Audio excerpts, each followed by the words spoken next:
Thank you. In preparing comments for how RTI is meeting the needs of struggling learners across the spectrum, it was just a lot of fun for me to go through and read Amanda's and respond to that paper that she wrote. And, as I get older, I find particular connection with the prostate exams. So, did squirm when she's talking about the urologist.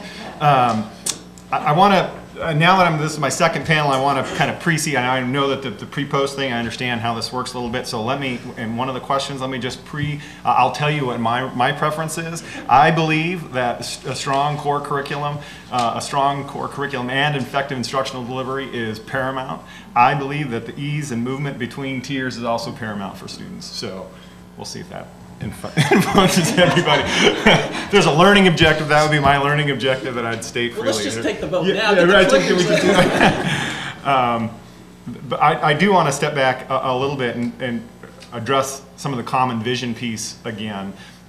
When we had 18% of our students in math failing, we needed intervention. We absolutely needed an intervention. That was a piece of that, but what we really needed was a wrecking ball and a new way of thinking. And that's how we went about that process. There's a belief that all students need high quality instruction in our system. We fundamentally and soundly believe that. There's a belief that all students need differentiated instruction sometimes. And there is a belief that some students, a few, need instruction that looks different, that is different, either process, expectations, access, or outcomes. But that's a few. And I think what we struggled with and what we've tried to implement is how do we use our time effectively in, as an allocation to make those things happen.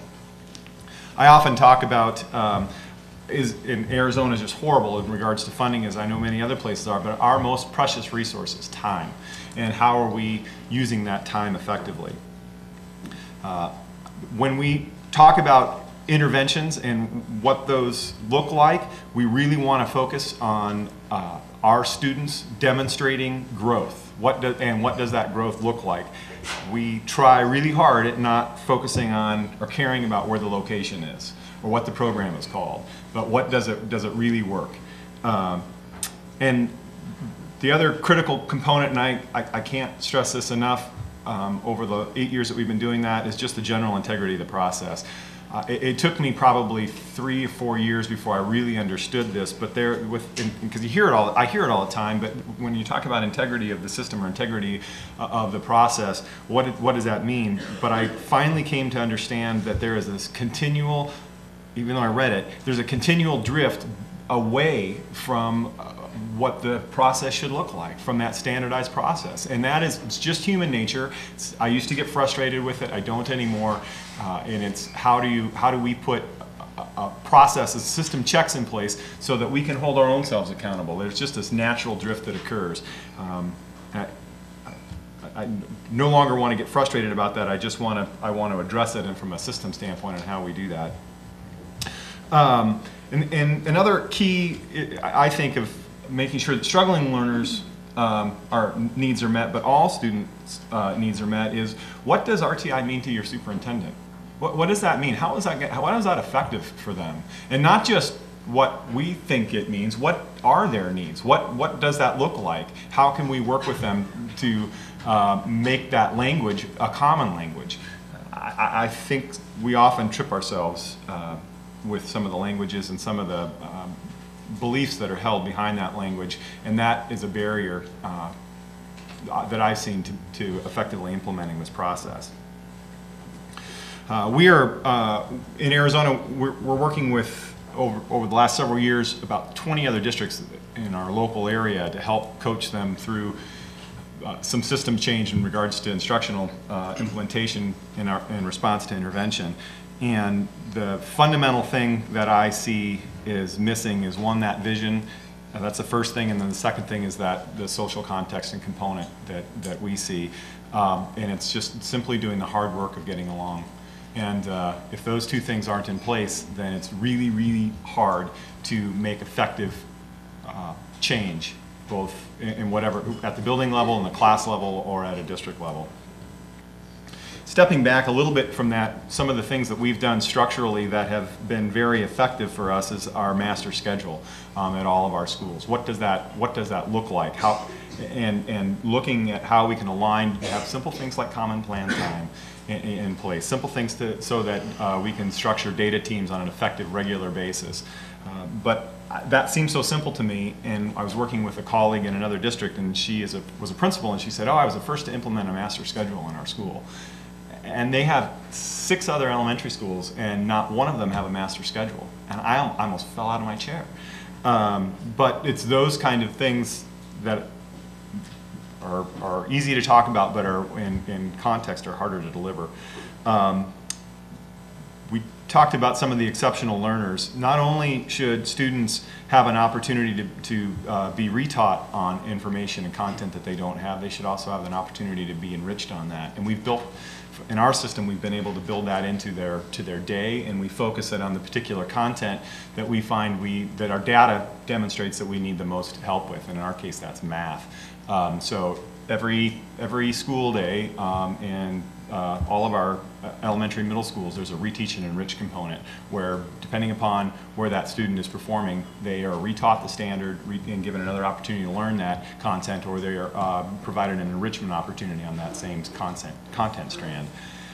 We've also done some simple things like our overall instructional calendar. We have an extended fall break and an extended spring break that allows us to hold targeted intersession and tutoring sessions on standards mid-semester. That's very effective, especially when you look at things like high school algebra, where there's such a high failure rate. We bring those students in, and for 2 weeks they are provided remediation, targeted remediation on that skill, so they don't get further and further behind. And then the last thing I just want to talk a little bit about is just the general bang for the buck. And it varies for us. Reading and literacy, we see by far is the biggest struggle for students who are those struggling learners. That is by far the most our biggest issue. So we put a lot of time and effort into addressing that, especially on the intervention side, the core instruction, but also on the intervention side. Whereas math, we needed to completely overhaul the general way we delivered math instruction. We just needed to tweak the general reading instruction, but we needed to throw out what we were doing with math and start over. But as far as individual students, struggling learners go, we only have a very few number of individual struggling learners who come up specifically for math. It's usually intertwined with something else, most often with reading and literacy. So when we look at the individual intervention piece for those particular students, it's often more limited and more individual. So I just wanted to kind of paint a little bit of a picture on what that looks like. And then the last thing is we spend there's a lot of conversation about identification, and specifically LD identification, and I will tell you, our schools, I bring this up every year to our school psychologists, and they really, it's a non-issue for them. The time that they spend doing LD identification is so small, it doesn't really matter what they use. They just get to the point and they need, what additional data do we need? And at this point in Arizona, because what RTI means from district to district, it makes more sense for them to go ahead and run them through a discrepancy model as a piece of that, so that when if a kid, and we also have a transient district, if they move from district to district, there's both pieces that are available, so that districts have information to hang on to. I don't necessarily, I think in the best of my world, we would get to that piece and we would select some subtests on what additional data we would need that are pertinent to that student, but there is no pushback from our school psychs to do that, and they're doing so few that it's a non-issue. So again, from my point of view, in regards to bang for the buck, I think we can spend a lot of time debating that, but from putting it in practice perspective, I don't think it's not a huge time consumer for us. So thank you.